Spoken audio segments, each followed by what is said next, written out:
가자 미국 증시 속으로 진행해. 예, 이정훈입니다. 네, 저는 유재입니다. 네, 먼저 미국 증시 마감 상황부터 빨리 브리핑을 하고 예. 오늘도 할 얘기가 좀 많은 날이니까 좀 서둘러서 속도를 내서 좀 가보도록 하겠습니다. 자, 미국 증시 일단 다우 지수가 0.7% 내렸습니다. S&P 500 지수도 1.15%로 낙폭이 이제 기존에 보다 좀 많이 커졌죠. 그러네요. 예, 그리고 예. 나스닥 지수는 뭐 또 2% 가까이 좀 빠지면서 1.87%, 이거는 이제 급락이라고 또 표현을 할 수가 있을 것 같아요. 그래서 나스닥 지수도 많이 빠졌습니다.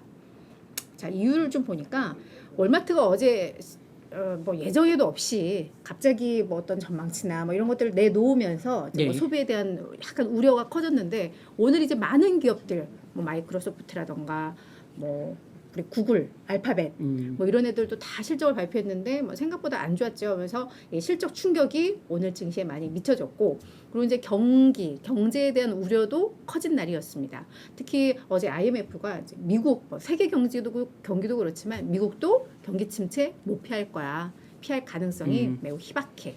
뭐 이렇게 경기에 대한 우려감도 나오면서 증시가 전반적으로 조정을 받았다. 뭐 이렇게 좀 요약을 할 수가 있을 것 같고요.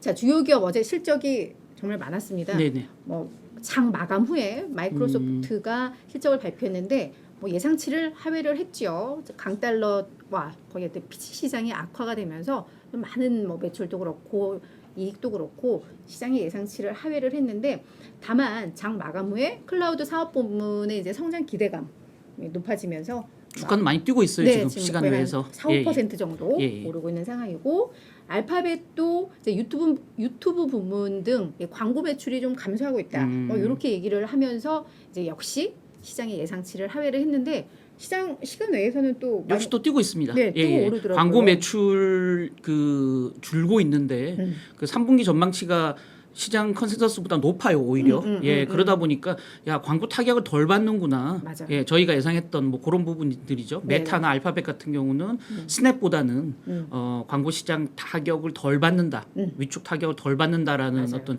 기대감 때문에 오히려 지금 올라가고 있고요. 뭐 뒤에 소개해 주시겠지만 텍사스 인스트루먼트도 마찬가지고요. 그러다 보니 지금 QQQ 그러니까 전 세계에서 가장 큰 나스닥 100 지수를 추종하는 그 ETF 같은 경우는 지금 장외 시간 외에서 4% 넘게 급등 중이거든요. 예, 그래서 기술주들이 지금 내일 굉장히 좋은 시장을 좀 예고하고 있다라는 그렇죠. 측면에서 아침에 좀 숨을 죽이고 기가 죽어서 시작을 했지만 장외 시간의 거래 자체는 흐름은 나쁘지 않다 이렇게 봐도 될 것 같습니다. 네. 그리고 이제 텍사스 인스트루먼트는 이게 대표적인 차량용 반도체 예. 만드는 회사인데 뭐 괜찮았던 것 같아요. 워낙에 그렇죠. 뭐 실적 좋았습니다. 네, 지금 수요가 맞는 상황이기 때문에 괜찮았습니다. 그리고 어제 이제 개장 전에 발표했던 기업들인데 맥도날드와 코카콜라 뭐 선배가 계속해서 강조를 하고 있지만 뭐 얘네는 괜찮아요. 예, 가격을 뭐 공격적으로 올릴 수 있는 기업이다라는 네, 측면에서 가격 결정권이 있다라고 해서 얘네는 뭐 둘 다 비슷하게 괜찮았고 제너럴 모터스는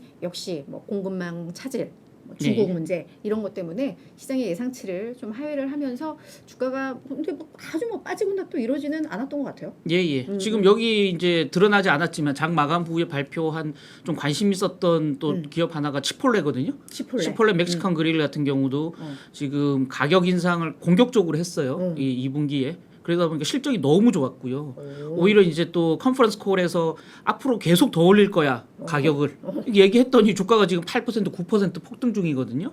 그래서 맥도날드, 코카콜라, 치폴레 이런 소매업종 가운데 그러니까 먹는 소매업종이죠. 가운데 가격을 좌지우지할 수 있는 가격 결정권을 가지고 있는 강력한 파워를 가진 업체들은 실적도 주가도 계속 올라갈 가능성이 있다라는 측면에서 그러니까 내가 만약에 소비자라는 입장에서 생각했을 때 맥도날드 가격을 올리면 내가 사 먹을까 말까 이런 걸 한번 자기 입장을 대입해서 전이해서 생각해 보시면 충분히 주가가 올라갈지 빠질지를 좀 예상할 수 있을 것 같다라는 생각 참고로 좀 드리겠습니다. 약간 아이러니하게도 사실 지금 빨리 인플레가 잡혀야 되는데 이렇게 또 계속 가격을 높이고 있으면 이게 인플레가 진짜 잡히긴 할까? 걱정은 되긴 하는데 뭐 다른 부분 쪽에서는 또 많이 지금 이제 재고의 문제와 이런 게 있으니까 뭐 약간의 또 균형을 맞추면서 인플레를 뭐 잡히면 좋겠죠. 네. 자, 그리고 이제 실적 주요 기업들은 이렇게 좀 정리를 해보도록 하겠고요.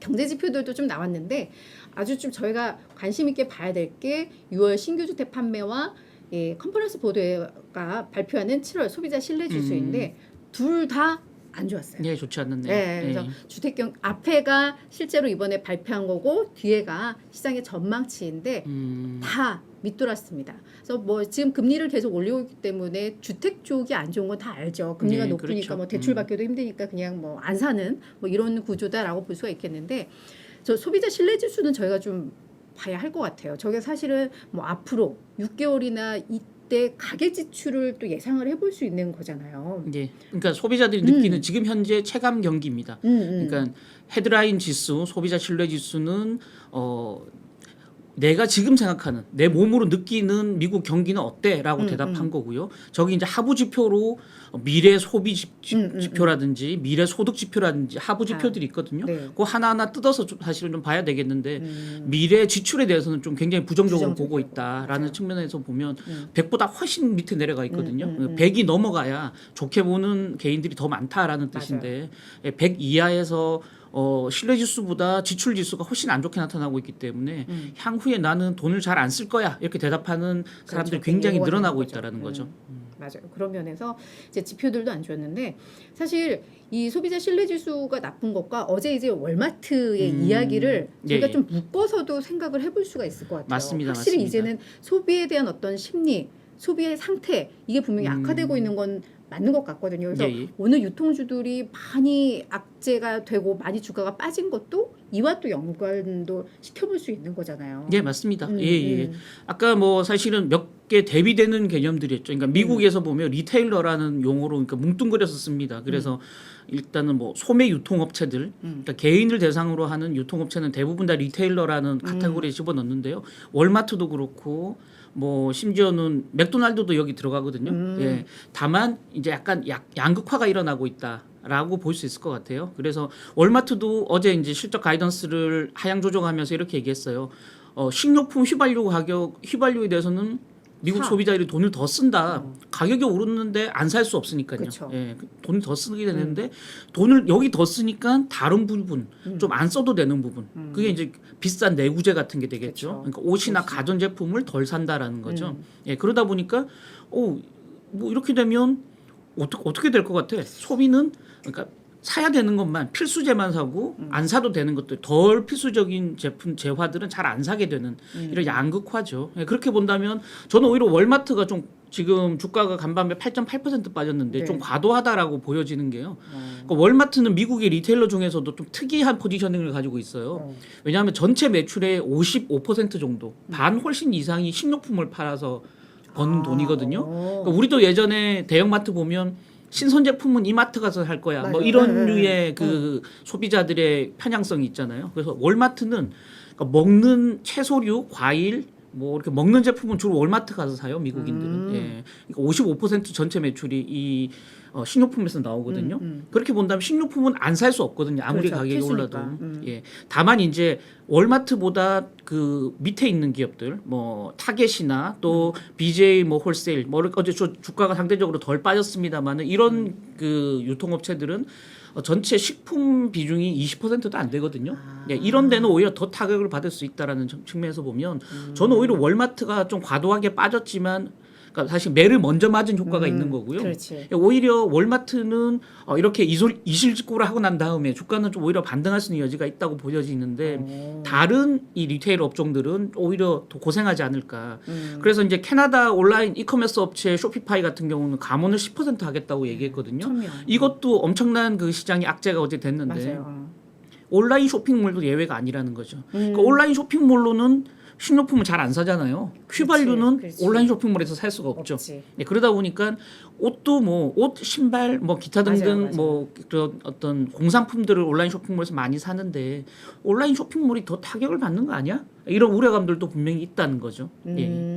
근데 이제 뭐 또 다른 분석을 보면 식료품하고 휘발유는 계속 사는데 뭐 옷이나 가전을 안 샀을 때 문제가 이런 마트들도 이 마진이 있는데 예. 오히려 이 옷이나 이쪽이 마진이 훨씬 더 높은데 그렇죠. 이게 맞습니다. 이제 안 팔리면 예, 예. 확실히 우려가 있는 거는 이제 사실이다라고 하고 그러니까 이익률이 낮아지겠죠. 그렇죠. 예. 그리고 이제 옷이나 가전을 만드는 회사들이 이번 월마트의 이런 발표에 또 그거에 대한 타격이 좀 있었다고 해요. 그렇겠네요. 관련 그렇겠네요. 기업들의 주가도 지금 많이 좀 하락을 하고 있어서 확실히 이제 이 문제는 좀 우려가 된다라고 좀 보면 될 것 같고요.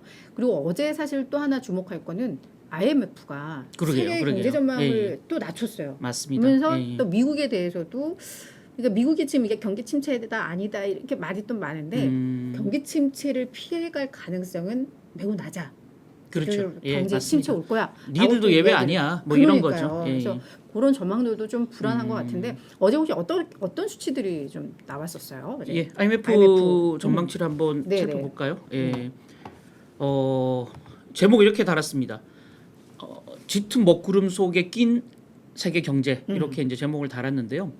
여기 이제 왼쪽에 이 IMF가 직접 발표한 차트를 그대로 제가 넣어놨습니다. 이게 보시면 그 미국이 굉장히 안 좋게 나와요. 그래서 여기 그 아래로 내려간 이 차트 보시면 짙은 파란색이 미국이거든요. 그다음에 이제 그 위에 하늘색으로 되어 있는 부분이 중국입니다. 그 위에 노란색은 ROW라고 되어 있는 노란색은 전 세계 다른 나라들입니다. 그래서 지금 2022년 하향 조정폭이 굉장히 컸는데 그 중에 절반은 미국 때문에 내려갔고요. 절반은 중국 때문에 내려간 거죠. 2023년 전망도 비슷합니다. 2023년 전망도 미국이 굉장히 높고요. 전 세계 다른 지역도 이제 좀 전망치가 많이 빠졌어요. 그러면서 지금 어쨌든 간에 IMF 전체 글로벌 세계 경제 전망 자체는 나쁘진 않아요. 올해 지금 3.2% 성장 전망했는데 그 전에 지난달에 발표했던 월드뱅크는 2.9를 발표했거든요. 그거보다는 상당히 높은 편이에요. 다만 그럼에도 불구하고 어제 이 IMF 수정 경제 전망이 더 큰 충격을 준 부분은 미국 전망치를 굉장히 크게 낮췄다라는 거죠. 그래서 2.3에서 1.4로 낮췄는데 너무 낮죠. 1.4면. 중국은 특히 4.4에서 3.3으로 낮췄는데 이 3.3 성장률이 된다면 무려 40년 만에 최악이 되는 겁니다. 뭐 인도도 조금 낮췄고요. 그렇다면 전 세계를 이끌어가는 주요 경제축들이 다들 지금 마이너스로 내려간다. 오히려 뭐 유로존 같은 경우는 좀 하향 조정폭이 적었어요. 1.2에서 0.8, 뭐 한 0.4% 포인트 정도 밑으로 내렸는데 미국, 중국이 좋지 않을 거다라는 전망 자체가 오히려 굉장한 시장에 좀 충격을 주는 요인이었다 이렇게 봐도 될 것 같습니다. 근데 이제 이런 전망들이 지금 저희 FOMC 회의가 진행 중인데 경제에 대한 안 좋은 이야기들, 기업들의 실적에 대한 우려 이러면 혹시 내일 연준이 조금은 덜 매파적인 뭐 이런 발언들을 내놓을 수도 있을 것 같기도 하고 일단 75bp는 사실 어느 정도 기정사실화 하는 것 같은데 그렇죠. 이제 중요한 거는 이 멘트인데 이게 약간의 수위 조절만 돼도 괜찮을 것 같기는 한데 그렇죠. 근데 이제 그럴 뿐은 아니죠. 그러게요. 뭐 누구도 예상할 수 사실은 없는 거예요. 다만 방금 이제 우리 6% 말씀대로 제가 여기 차트 하나 준비해 왔는데요. 아직 시장은 연준을 온전히 믿지 못한다. 뭐 이런 건데요. 이 세 개 지금 그 그래프가 있죠. 색깔별로. 이 세 개 중에서 이 약간 회색으로 표시된 부분은 뭐냐면 연준 FOMC 그 결과 발표 이후에 지수가 어땠는지 S&P 500 지수가 어땠는지를 보여주는 거거든요. 금리를 올렸죠. 앞서 3월, 5월, 6월인데요. FOMC 끝나자마자 금리를 올리니까 일시적으로 지수가 빠졌죠. 그러다가 지수가 위로 확 올라가요. 다시. 이거는 이제 스테이트먼트가 나온 이후죠. 다시 이제 반등하고 너무 빠졌구나. 위로 올라가요. 그러다가 지금 그 3월, 5월은 계속 올라가서 끝났죠. 근데 문제는 초록색입니다. 가운데 있는 초록색은 지난 6월 FOMC 회의였거든요. 제롬 파월 기자회견 이후에 다시 빠졌어요. 빠졌다가 올라갔다가 다시 빠져서 끝났죠. 저때가 이제 제롬 파월이 9월에도 아니 7월에도 75bp 올릴 수 있어. 뭐 그러고 이제 심지어는 시장에서는 그 얘기를 듣고 아니야 100bp 올릴 수도 있어. 뭐 이런 전망이 나왔던 때였거든요. 다시 지수가 빠졌죠. 그래서 결국 6% 말씀대로 일시적으로 75bp 내일 올리게 되면 지수는 빠지고 그 이후에 반등하겠지만 파월의 발언에 따라서 다시 또 더 올라가느냐 다시 빠지느냐가 결정될 텐데 지금 시장 분위기 자체는 뭐 방금 6% 얘기했던 그런 희망적인 얘기랑 조금 거리가 멀다라는 거죠. 간밤에 바클레이스 보면 75bp 인상한 이후에도 연준은 계속 매파적인 입장을 유지할 거야 이렇게 전망을 했고요. 왜냐하면 인플레이션이 굉장히 장기화될 거기 때문에 그렇고요. 모건 스탠리 같은 경우도 인플레를 잡기 위해서 금리 인상은 계속할 거다 이렇게 전망을 했습니다. 그래서 7월에 만약에 내일 75bp 인상하게 되면 9월에 50 내지 75bp 한 번 더 올리고요. 그 다음부터는 이제 천천히 25씩 올리겠지만 그럼에도 불구하고 뭐 내년 이르면 내년 한 3월